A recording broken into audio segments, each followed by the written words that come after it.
The ultimate weapon in the info war would be so secret, so invisible, so undetectable, you would never know your mind was under attack. At Laurentian University in Ontario, Canada, a young student is about to undergo one of the strangest experiences of her life. They're hooking Denise's brain up to an electroencephalograph, or EEG machine, for 30 to 40 minutes.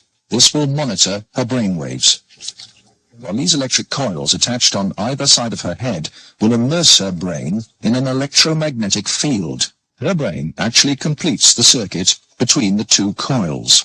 The field pulsing through her brain is less powerful than one given off by a digital clock radio, but acutely controlled and focused at specific parts of the brain, it will open Denise's mind to outside suggestion by this man.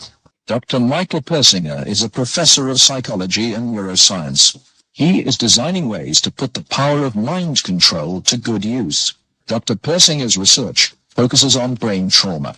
He uses carefully controlled doses of electromagnetic radiation to induce relaxation and alleviate pain. So what Sandra did was to initiate a opiate releasing pattern. That's a burst firing field that was stimulated once every 4 seconds. And that produces relaxation and a very pleasant sensation. Similarly, using the appropriate field, we can induce fear and apprehension, but clearly that would be unethical in that setting. Dr. Persinger's tests suggest that carefully programmed electromagnetic frequencies can tap into individual brains and influence people's emotions. The cognitive processes of the human brain are really quite simple. And if you understand how they work, you can make entire populations think and decide the manner in which you wish. Many experts are skeptical of such an Orwellian scenario, but Persinger thinks the implications are chillingly real. Suppose you generate a field that produces fear, fundamental fear, in large numbers of people. And then over the television, more traditional way, you say, the reason we're having this fear is because of this particular group. And now you start to move the population believing in a direction that you wish. To influence 250 million people, the equivalent of the entire population of the United States, may not be that difficult. According to Dr. Persinger, we already have the technology, satellites and television, and radio transmitters. Mind control may already be happening.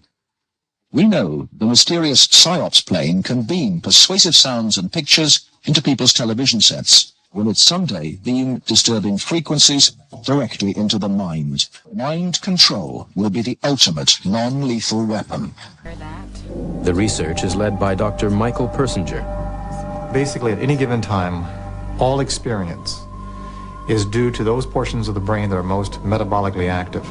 If we can simulate that by applying complex, meaningful magnetic fields to the brain, we can also induce those experiences.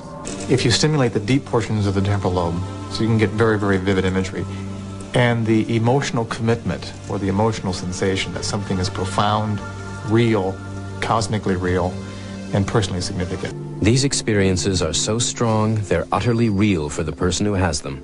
They can be as profound as a religious conversion, yet we can generate them with a machine. These mind games are beginning to shed their secrets. The scientist becomes the shaman. But what are the limits? What else can people be made to believe? But one thing that's really clear, you can control the person's experiences, and they don't know they're being controlled. And they don't know they're being controlled. And they don't know they're being controlled.